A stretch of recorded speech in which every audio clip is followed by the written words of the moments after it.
Tense কোমলমতি শিক্ষার্থীদের জন্য খুবই গুরুত্বপূর্ণ একটা টপিক। আজকে আমরা শিখব প্রেজেন্ট কন্টিনিউয়াস টেন্স হলো বর্তমানে কোনো একটা কাজ চলছে, বর্তমানে কোনো একটা কাজ চলছে কিন্তু এখনো এটা শেষ হয়নি, শেষ হয়নি। আমি যদি বলি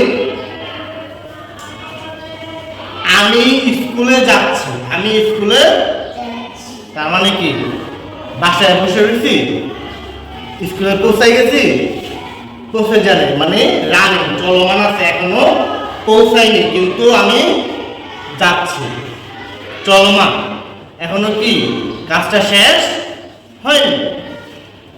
এখন আমরা প্রেজেন্ট কন্টিনিউয়াস টেন্স কিভাবে চিনব, অথবা যদি right use of verb, right use of verb সেখানে যদি আসে তাহলে আমরা কিভাবে বুঝবো যে এটা আমরা কোন টেন্সে ফেলবো।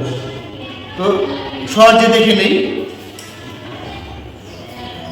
প্রথমে কি থাকবে, সাবজেক্ট থাকবে, কি থাকবে, সাবজেক্ট।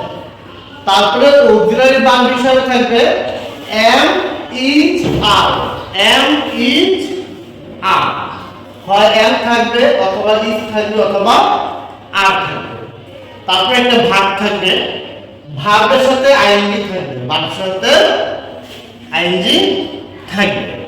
যদি রাইট ইউজ অফ ভার্ব করি আমরা, ব্রেকেটে কি দেওয়া থাকবে, ভার্ব দেওয়া থাকবে, কি দেওয়া থাকবে, ভার্ব। আগে যদি এই তিনটার একটা থাকে তাহলে ভার্বের সাথে আমরা কি যুক্ত করে দেব, আইএনজি যুক্ত করে দেব।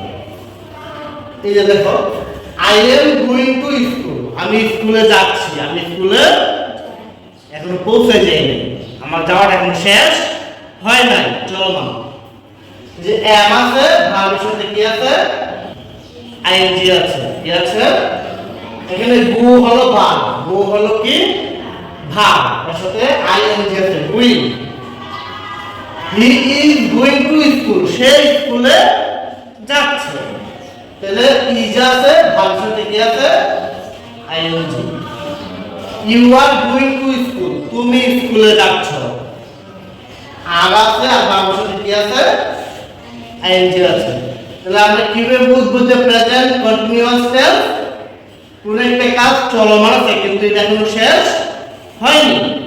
ইংলিশে কিভাবে চিনব, am is are, am is, এই তিনটার একটা থাকবে, আর মূল ভার্বের সাথে কি থাকবে, আইএনজি থাকবে, আর বাকি চারটা থাকবে।